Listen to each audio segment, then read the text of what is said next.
Un gran saludo para todos.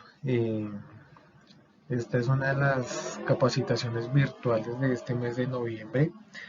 Tiene como finalidad explicar tanto para el personal operativo y administrativo de la copropiedad todo el proceso de ajuste y novedades y mejora continua del sistema de gestión con respecto a la implementación y puesta en marcha del Plan Nacional de Seguridad y Salud en el Trabajo 2022-2031. Entonces resulta que tiene que ver porque básicamente el sistema de gestión tal cual lo conocemos hasta la presente fecha, pues va a tener unos cambios de aproximadamente un 60 o un 70% de sus actividades y de su enfoque.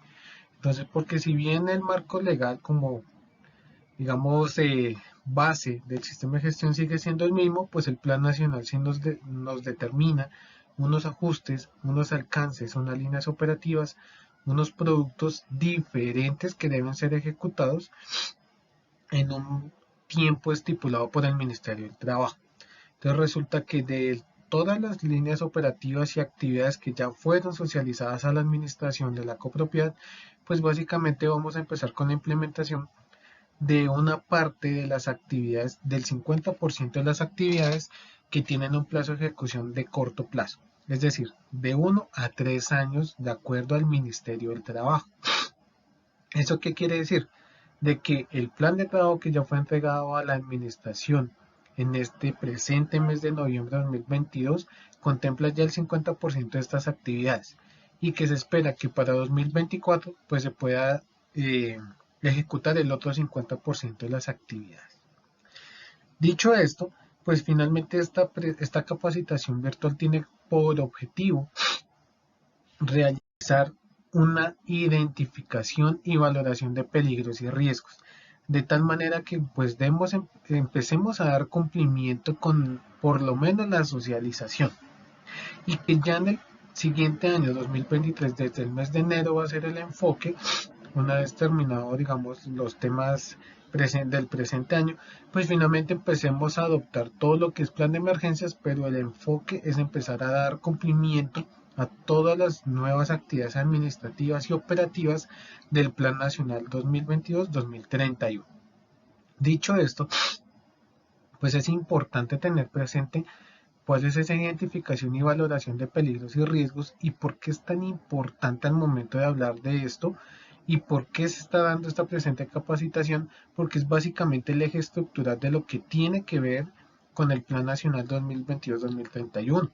Y vamos a empezar con esta socialización, con esta apropiación conceptual y que ustedes como trabajadores, recordemos que siempre cuando me refiero a talento humano, trabajadores, y a quienes me dirijo en esta presente capacitación son servicios generales, son todero, son contratistas, ¿sí?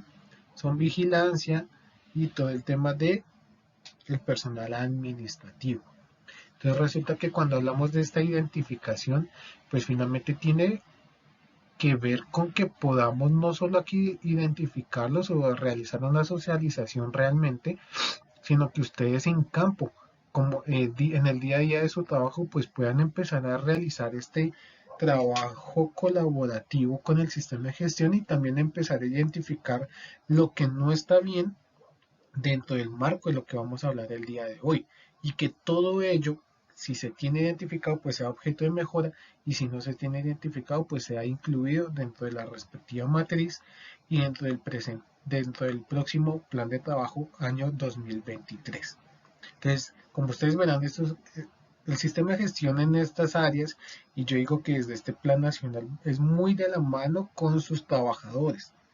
Entonces, esto es muy de la mano con todas las actividades y con las personas que yo nombré ahorita dentro de cada área de trabajo. Ahora bien, resulta que cuando tenemos diferentes peligros y riesgos, pues finalmente es importante entender cuál es la diferencia.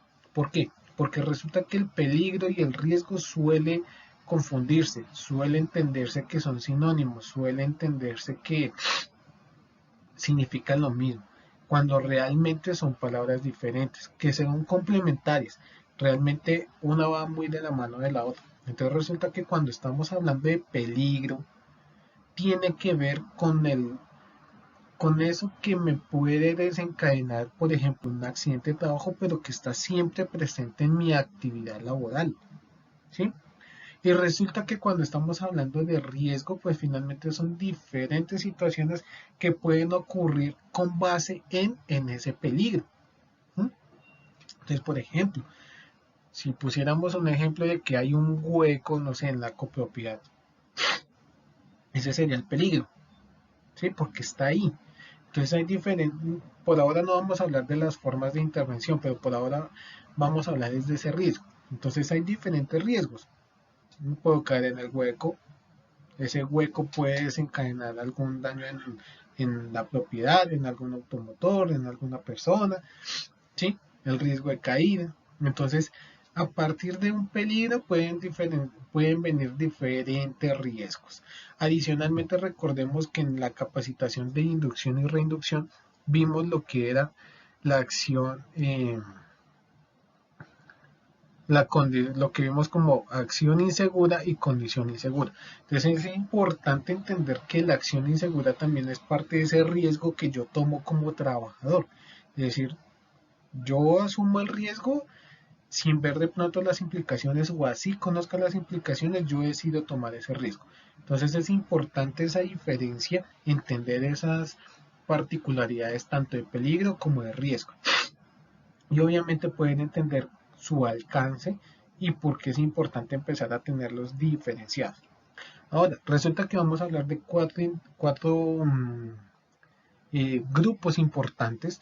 El primero de ellos tiene que ver con riesgo biológico. Entonces resulta que cuando hablamos de riesgo biológico es un tema que no necesariamente tiene que ver con ciertas industrias, ciertas actividades económicas o por ejemplo solo el tema de salud o temas hospitalarios. Riesgo biológico es mucho más común de lo que uno pensaría. Entonces resulta que cuando hablamos de riesgo biológico podemos encontrar virus, podemos encontrar bacterias, podemos encontrar hongos, parásitos, picaduras, mordeduras, fluidos, excrementos, entre otros. ¿Por qué digo entre otros? Realmente estos son los que más me competen dentro de la actividad que vamos a empezar a intervenir y que es importante empezarlos a diferenciar y que son los que realmente se presentan en la copropiedad. Entonces, cuando hablamos de virus, entonces tiene que ver realmente con, por ejemplo, algo muy reciente y tiene que ver con todo el tema del COVID, ¿cierto? Entonces, finalmente son virus que se presentan, que pueden surgir o que ya realmente están en el ambiente, en el entorno. Entonces finalmente también tiene que ver cómo estoy conviviendo yo con ese factor de riesgo, ¿cierto? Entonces porque finalmente eso puede traerme bien sea una complicación en salud leve como hasta una complicación alta. Cuando hablamos de las bacterias, es, mejor dicho, cuando hablamos de lo que son bacterias, hongos y parásitos, realmente es algo que suele presentarse en cualquier entorno. Realmente no importa mi actividad laboral, no importa realmente donde yo me encuentre en la copropiedad. Por lo general, todo ámbito, todo entorno, bien sea cotidiano, de trabajo o cualquier lado de la copropiedad, tiene presencia de esto. Entonces que nosotros no necesariamente podemos verlos, pero realmente están allí. Entonces hace parte obviamente de cómo realmente se realiza un programa de aseo, ¿sí? De condiciones y aseo que permita reducir también la presencia de lo que son bacterias, hongos y parásitos. Y que de una u otra forma, eso también se ve en ciertas prácticas cotidianas que intervienen en lo laboral para que de una u otra forma pues se minimice esa probabilidad sobre todo de sufrir enfermedades comunes y laborales. Ahora, resulta que las bacterias, hongos y parásitos pues pueden tener diferentes fuentes. Recordemos que la copropiedad pues no solamente tiene residentes, sino también tiene visitantes, trabajadores, contratistas. Es un lugar en donde también hay presencia de vectores, en donde también hay presencia de basuras, en donde también hay presencia de mascotas. Entonces tenemos diferentes fuentes en donde pues realmente pueden ser originarias de la presencia de estos tres riesgos. Pero pues es importante realmente entender que no necesariamente cuando hablamos de esos test son de alta complejidad o mortales, pero pues es importante intervenirlos. Cuando hablamos de picaduras y mordeduras, pues realmente tiene mucho que ver con vectores y mascotas. Sobre todo en vectores hablamos de picaduras. Entonces estamos hablando de ese zancudo que pues eh, no puedo yo digamos como tal eliminarlo, hablando de un riesgo a nivel de seguridad y salud en el trabajo, sino que pues finalmente uno de los trabajadores puede sufrir una picadura, pero adicionalmente eh, esa picadura puede traer alguna enfermedad. Y entonces a raíz de esa picadura, pues uno como trabajador puede desarrollar ciertos aspectos en salud. ¿Listo? Adicionalmente, cuando tengo el tema de las mordeduras, pues viene tanto de vectores como de mascotas. Cuando hablamos de vectores, son realmente todos esos animalitos que son transmisores de enfermedades. Entonces, en este tema de mordeduras, pues podría ser más específicamente lo que son ratones y ratas. Y cuando hablamos de mascotas, pues estamos hablando pues de esos animales de compañía, pero pues obviamente hay una mayor prevalencia de las mordeduras de mascotas por parte de los caninos, es decir, de los perros, que en su momento vamos a hablar de todo eso, de cada uno de estos riesgos de manera un poco más a fondo, más individual y de una forma un poco más integral. Resulta que cuando hablamos de fluidos, pues estamos hablando de diferentes. Entonces, cuando hablamos siempre de fluidos en riesgo biológico, estamos hablando de sudor, saliva, ¿cierto?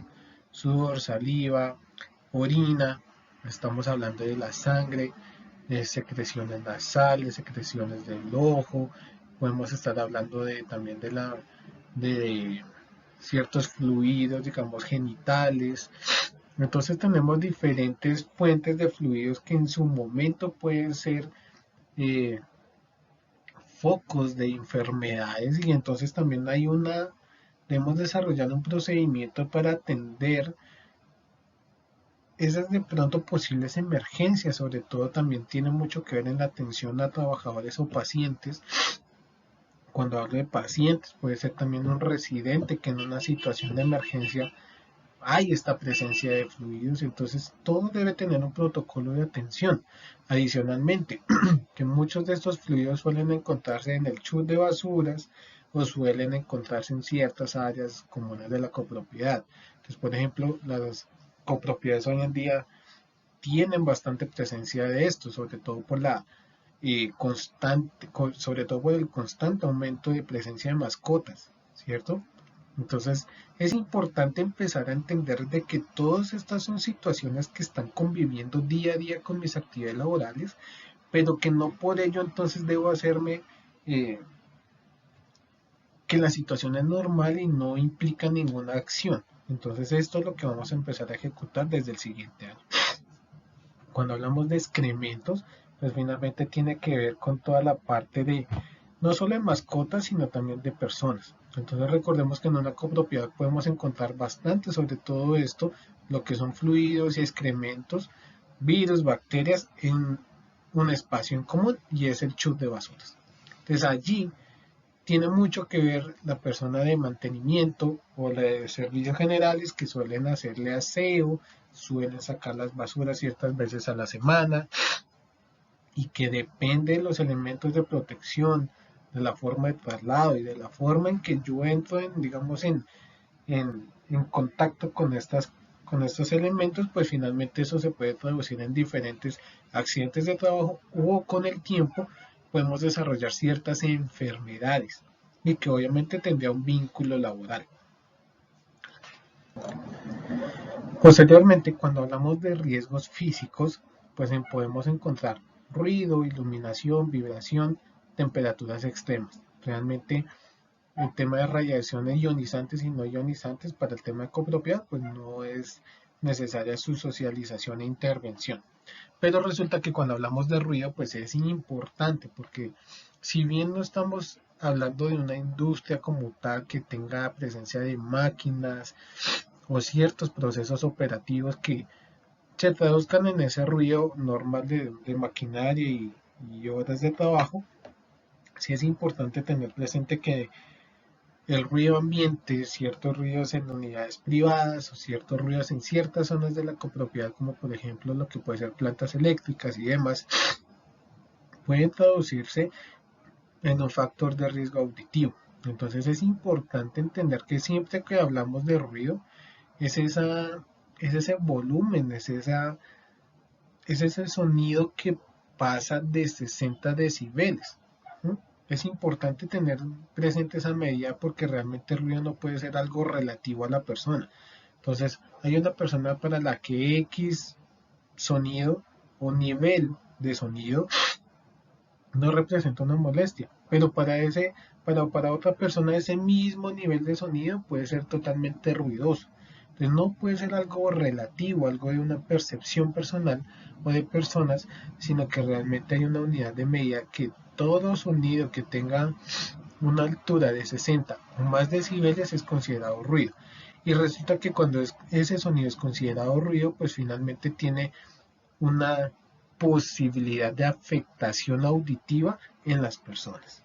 ¿Listo? Y pues eso lo vamos a hablar un poquito más a fondo. Cuando hablamos del tema de iluminación, es importante entender que no solo cuando hablamos de iluminación es por iluminación deficiente.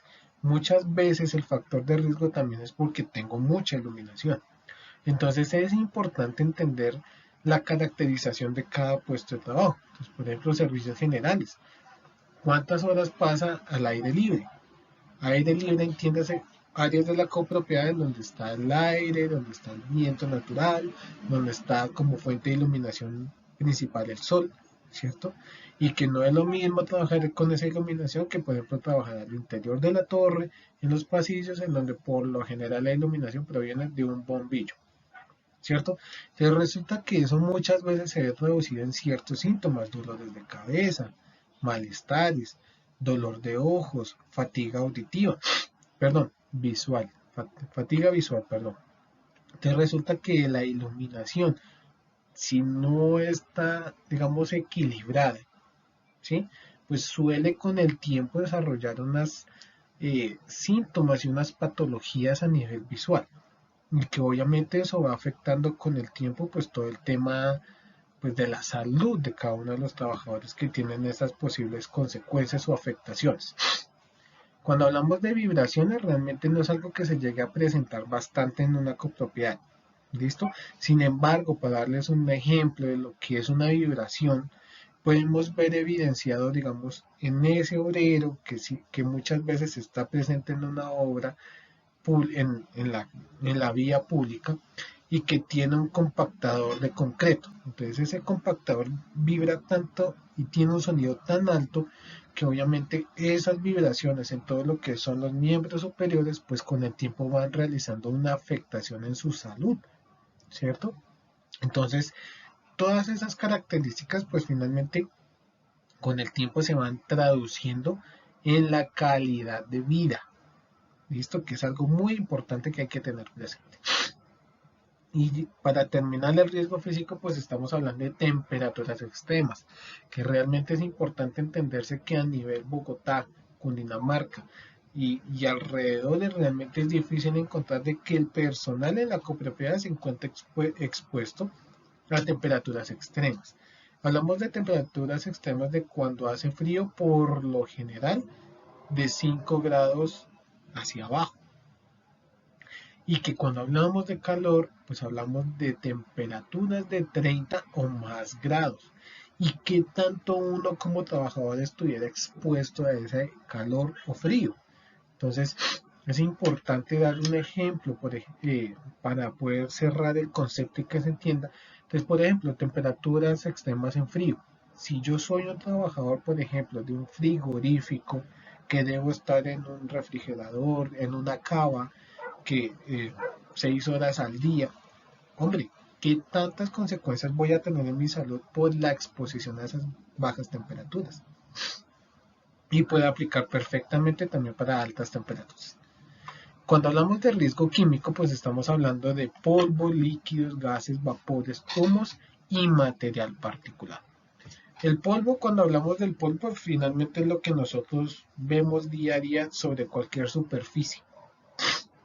Es ese polvito visual que se ve, que obviamente hace parte de cualquier entorno, tanto público como privado, como de trabajo. Uno en donde esté, pues va a haber polvo. Entonces, finalmente, no tiene una implicación importante en cuanto a salud. Lo que sí tiene implicación importante en la salud de nosotros, en tanto en el ambiente cotidiano como laboral, pues tiene que ver con los líquidos, gases, vapores, humos y material particulado. Cuando hablamos de líquidos, es importante que se entienda que son líquidos, pero de sustancias químicas, no que líquidos, digamos, de consumo o líquidos como el agua. No, estamos hablando de sustancias químicas líquidas. Entonces, por ejemplo, eso tiene mucho que ver con todo el tema de las personas que son de mantenimiento y de servicios generales. Tengo que empezar a identificar cuáles son las sustancias que yo estoy utilizando, qué peligrosidad tienen esas sustancias, cómo deben usarse correctamente y si adicionalmente dentro de su ficha técnica nos dice cuáles son todas esas posibilidades de evaluación para empezarlas a caracterizar y saber si nos están representando un factor de riesgo o no. Tercero, cuando hablamos de gases, son todo ese tema de gases por sustancias químicas. Cuando hablamos de vapores, entiéndase que un vapor, a diferencia, porque suele confundirse bastante con el humo, te resulta que son diferentes. Si bien por lo general los vapores y el humo podemos verlos, digamos, con facilidad, el vapor suele tener siempre la presencia de agua o de humedad. Entonces, cuando estamos hablando de que tiene presencia de humedad, estamos hablando de un vapor. Entonces, un ejemplo básico es cuando ponemos en una olla a calentar agua. Entonces, después de que cuando el agua está caliente, empieza a salir su vapor. Es decir, que eso es vapor de agua, y no solo porque sea de agua. Entonces, ese vapor blanquito, casi transparente que podemos apreciar y que después pues ya se pierde, pues ese tiene un factor de humedad. Lleva en su interior humedad. ¿Listo? Y resulta que cuando hablamos del humo, por lo general tiene unos tonos mucho más oscuros, mucho más contaminantes, y ese es totalmente seco, no tiene presencia de humedad, a menos que entre en ciertos tipos de ambientes en donde obviamente se mezcla y pues puede tener el tema de la humedad. Pero el humo, como lo conocemos, para darles un ejemplo, puede ser el escape de un automotor. Entonces, cuando sale ese humo de ese camión, de ese vehículo, de esa moto, pues finalmente ese humo viene totalmente seco, no tiene presencia de humedad en condiciones normales. Reitero esa aclaración. Y para finalizar, pues va muy de la mano del humo, tenemos, y bueno, ciertos gases en material particulado. Y resulta que cuando hablamos de material particulado es porque esos gases, ese humo que nosotros podemos ver, si nosotros los pudiéramos ver un poquito más a fondo, es porque ese humo tiene diferentes punticos. Es constituido por muchos, miles y millones de punticos. Entonces resulta que cada uno de esos punticos es lo que es nocivo para las personas. Entonces resulta que muchos de esos punticos pues son unos más grandes que otros. ¿Qué nos compete? Y obviamente prevenir a las personas de que pueda, digamos, ingresar por la vía respiratoria todo el material particulado o esos punticos que sean inferiores a 10 micras. Las micras pues es la unidad de medida de esos punticos, es para saber qué tan grande o qué tan pequeño es ese puntico. ¿Listo? Posteriormente, cuando hablamos de riesgo público, pues tiene mucho que ver pues con todo el tema que no necesariamente puede ser controlado por parte de la copropiedad. Entonces, en este caso hablamos de concentraciones masivas, robos, atracos, terremotos. Entonces, siempre cuando hablemos de una concentración masiva, es toda concentración de personas que tiene 1000 personas o más. Entonces, siempre cuando hablamos de una concentración masiva puede irse de la mano con ciertos eventos, digamos, públicos o privados, que No necesariamente de pronto en una copropiedad podemos reunir en un evento privado 1000 personas o más, ¿cierto? Eso dependiendo también del tamaño de la copropiedad. Pero si a los alrededores de la copropiedad tengo en áreas de influencia ciertos eh, lugares o ciertas zonas, ciertos parques, que en donde se puedan, digamos, llegar a presentar esas concentraciones masivas, pues también hay un plan de acción que uno, entre comillas, debe tener dentro de su plan de emergencias en caso dado de que eso pueda afectar a la copropiedad de alguna forma. Y siempre cuando hablamos a la copropiedad no es solo, porque eso no me gusta ver lo que solo se afecta a los residentes, ni a los apartamentos, ni a los vehículos, ni a las fachadas. Realmente cuando hablamos de la copropiedad hablamos de esto y de su talento humano que trabaja allí. Entonces realmente es muy importante tener eso presente. Ahora, cuando hablamos de robos, bueno, perdón, se me olvidó. Cuando hablamos también de concentraciones masivas, tiene mucho que ver con los terremotos o el sismo. Y es que en algunas copropiedades que son grandes, puedo fácilmente reunir 1000 personas o más. Entonces, si se presenta el sismo, pues tengo que hacer un proceso de evacuación, llegar a un punto de encuentro o a una zona de encuentro en donde muy seguramente voy a reunir esas 1000 o más personas. Y si tengo más copropiedades alrededor, entonces pues vayamos viendo las posibles afectaciones de una u otra situación. Cuando hablamos de robos y atracos, pues suele, digamos, confundirse los términos, si se quiere decir de esa forma. Entonces resulta que tienen una diferencia particular. Entonces, si bien el robo o el atraco, pues viene de apropiarse de cosas, bien sea de información, de cosas inmateriales o de materiales, ¿sí? Pues por parte de otra persona, pero realmente la diferencia radica en que el atraco tiene el uso de la violencia o el uso de armas cortopunzantes o de fuego. Entonces resulta que, por ejemplo, en una copropiedad pues se robaron un apartamento, dos televisores, X dinero, X joyas, punto. Entonces, listo, pero nadie se dio cuenta quiénes fueron, cuándo ingresaron, por dónde, cuándo salieron, cuántas personas eran, listo, llegó, sucedió el robo. Pero el atraco sería que se robaran lo mismo, pero entonces resulta que en su actividad de apropiarse de manera ilegal de estos objetos y dineros, pues entonces dispararon y hirieron a dos personas de vigilancia, amordazaron al dueño del apartamento, eh, hubo X o demás personas heridas. Entonces tiene el uso de la fuerza y de armas como diferencia entre atraco y entre robo. ¿Listo? Y pues finalmente también un riesgo público, estamos hablando de los terremotos o de los sismos. Entonces va muy de la mano con todo ese tema del plan de emergencias. Entonces realmente hablar en este momento tan a fondo de un terremoto, de un sismo, pues esto, como recordemos, van a unas capacitaciones totalmente apartes en donde tratamos esos temas que son un poquito mucho más grandes y que deben ser abordados de una manera un poco más integral. Posteriormente es importante entender estas características diferenciales que deben ser contempladas en esta identificación, clasificación e intervención de peligros y riesgos desde el año 2023. Entonces, debo tener en cuenta cuál es mi gestión organizacional. Realmente, si bien como copropiedad no tengo un organigrama mucho más amplio y que también muchas cosas dependen de un consejo y de una asamblea, pues finalmente a nivel de riesgos laborales no, no deberían ser tan importantes y que ciertas situaciones para la mejora de la calidad de vida laboral y de sus puestos de trabajo pues no pudieran depender 100% de ellos. Segundo, tenemos características de la organización del trabajo. Entonces, finalmente, ¿cuáles son las características de la copropiedad?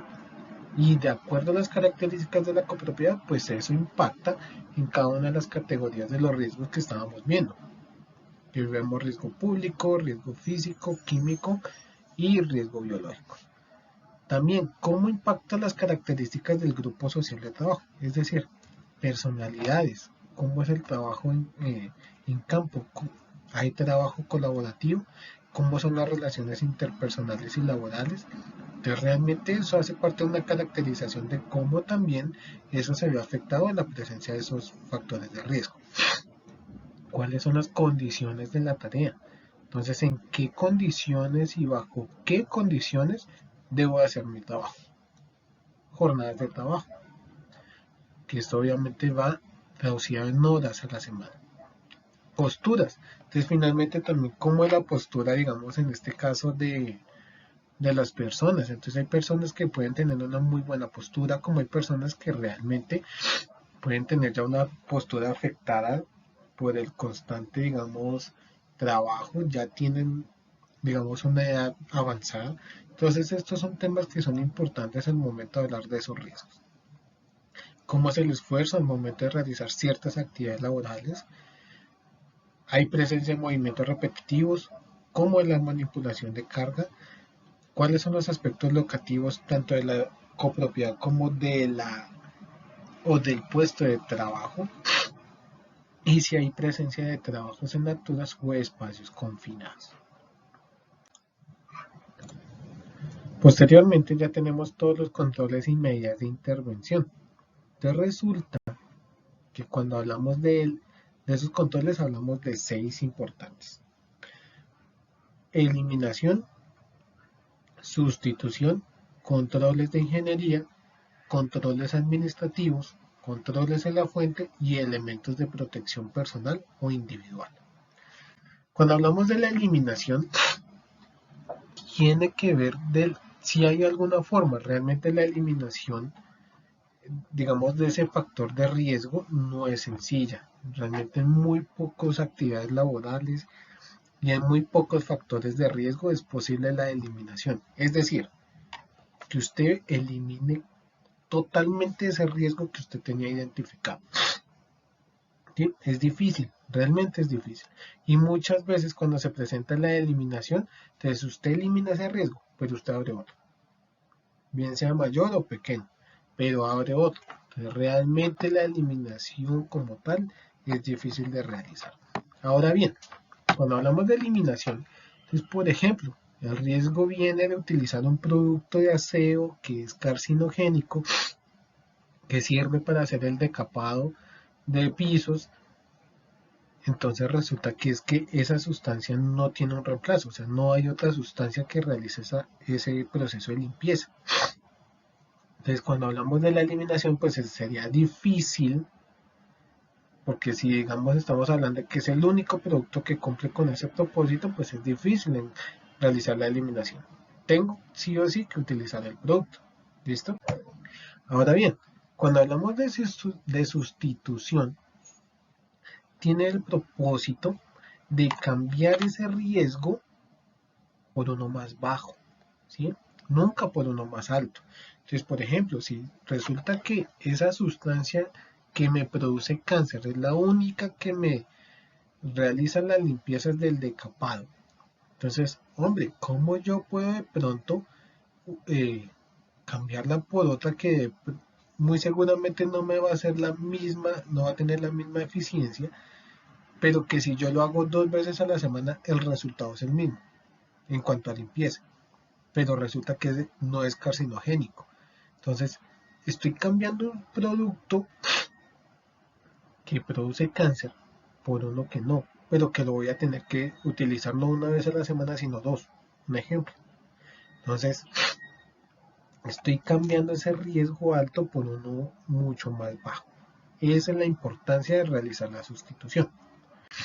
Cuando habla de los controles de ingeniería, pues finalmente contempla diferentes modificaciones en de pronto en este momento es fácil hablarlos a nivel de empresa, a nivel de conjunto es difícil, ¿sí? Porque pues el conjunto está así y así por lo general se queda y tiene ciertas mejoras, pero pues son en áreas comunes y ciertos mantenimientos, pero realmente que puede haber unos controles de ingeniería totalmente enfocados en el trabajo es difícil, en una copropiedad es muy difícil.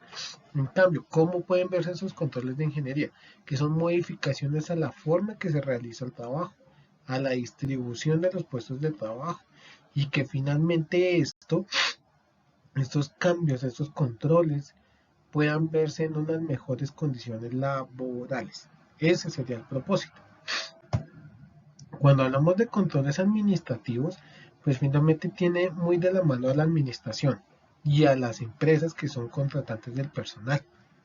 Entonces resulta que esto da muy de la mano que si se recomienda, y esto es lo que viene a evaluar el Plan Nacional 2022-2031, y digamos, esta parte es mucha de implicación con la administración y el consejo.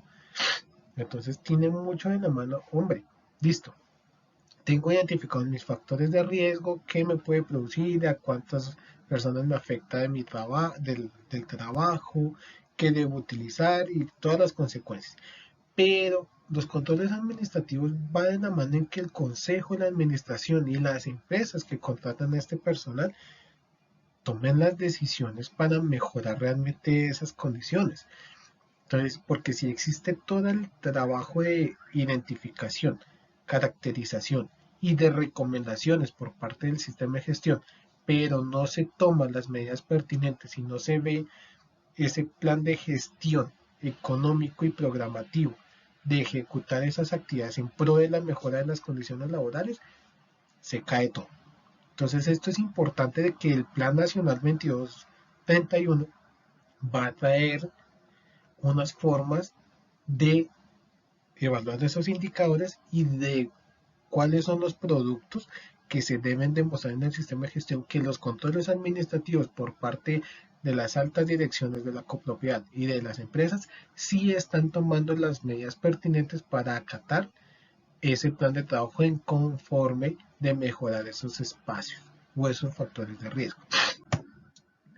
Y cuando hablamos de elementos de protección individual, o como muchos los conocen, elementos de protección personal, pues estamos hablando de esos elementos que hacen parte o que van a ser parte de mi día a día en el trabajo. Entonces, volviendo al ejemplo de la sustancia química que produce cáncer. Hombre, definitivamente no podemos eliminarla, no hay por otra que cambiarla y realmente necesito utilizarla. Entonces, dentro de los controles administrativos, dentro de los controles también, digamos, eh, en la fuente, pues está también los elementos de protección individual. Entonces, listo, tengo que utilizar sí la sustancia química, pero entonces a las personas que realizan el decapado tengo que suministrarle X guante de seguridad. No los guantes normales, sino que necesito utilizar cierto material, ciertos guantes, para que nunca ingrese esa sustancia por la vía dérmica. Y que, por ejemplo, debe tener protección visual, unas gafas de seguridad o una mascarilla de seguridad para evitar que salpique a ciertas áreas del rostro. Y que adicionalmente, como esa sustancia es carcinogénica, debo evitar la inhalación de esos gases o esos vapores. Entonces tengo que utilizar esa sustancia con X referencia de tapabocas industrial. Un ejemplo. Entonces hace parte de todos los elementos que me van a hacer reducir la probabilidad de una enfermedad laboral o de un accidente de trabajo. ¿Listo? Entonces, posteriormente realizado el abordaje de cada una de esas formas de intervención, ¿sí? Entonces realmente pues no me queda más que agradecer el espacio para la atención de esta capacitación virtual. Obviamente esto era como una inducción, una socialización de esos factores de riesgo y de peligro, pero que realmente van a encaminar el plan de trabajo del siguiente año 2023. Esto en concordancia, y esto también, digamos, va muy de la mano de la administración y su compromiso también del consejo con el sistema en garantizar los espacios y las actividades para el cumplimiento del Plan Nacional 22-2020-2031. Y resulta que esta socialización se hace porque hay unos productos que desarrollar en el corto plazo. Entonces el Ministerio del Trabajo nos dispuso que corto plazo es entre 1 y 3 años. Entonces el 50% de las actividades del Plan Nacional 2022-2031 ya fueron contempladas en el Plan de Trabajo año 2023 del Sistema de Gestión de la Copropiedad y que fue enviado a ustedes en la primera semana de noviembre. ¿Qué pasa? Resulta que con eso ustedes deben obviamente realizar la apropiación conceptual como administración y consejo, aprobar ese plan de trabajo para el siguiente año y que finalmente pues se firme, porque ese es el compromiso de ambas partes, que esas actividades se van a ejecutar todo en pro de dar cumplimiento normativo y de mejorar los ambientes laborales. Y hablamos de ambiente no solo en cuanto a relaciones laborales interpersonales, sino todo lo que acabamos de ver en esta capacitación. Y el otro 50% de las actividades de corto plazo serán proyectadas para el año 2024. Entonces es importante la continuidad del sistema. Siempre es el llamado de que no necesariamente con la misma empresa o conmigo, pero que realmente haya un compromiso de la copropiedad con la ejecución de estas actividades, mucho más desde que salieron esos plazos ejecutados o esos plazos obligatorios por parte del Ministerio de Trabajo, y que muy seguramente se deberán radicar ciertos productos, van a haber ciertas auditorías externas y que toda esta información muy seguramente se deberá radicar año a año en unos aplicativos del Ministerio, como se ha venido realizando en esas últimas 3 vigencias. Entonces, muchísimas gracias a todos quienes están viendo esta capacitación, a quienes pudieron verla. Es importante. Y la siguiente capacitación tiene que ver con todo el tema de enfermedad laboral. Entonces, si ya vimos accidente de trabajo e incidente de trabajo, pues vamos a ver ahora enfermedad de trabajo o enfermedad laboral, que es una capacitación que se va a dividir en 2 partes porque es bastante extensa. La voy a hacer lo más dinámica y entendible posible. Y adicionalmente, es muy importante entender todo lo de enfermedad laboral, porque ahí también vienen ciertas consecuencias en el corto, mediano y largo plazo y posibles incapacidades y pérdidas de capacidad laboral y lo que son pensiones. Entonces es algo muy interesante que realmente le compete mucho a ustedes como trabajadores y que realmente espero vaya a ser de su agrado. Entonces muchas gracias por la atención prestada el día de hoy. Muy, muy amables.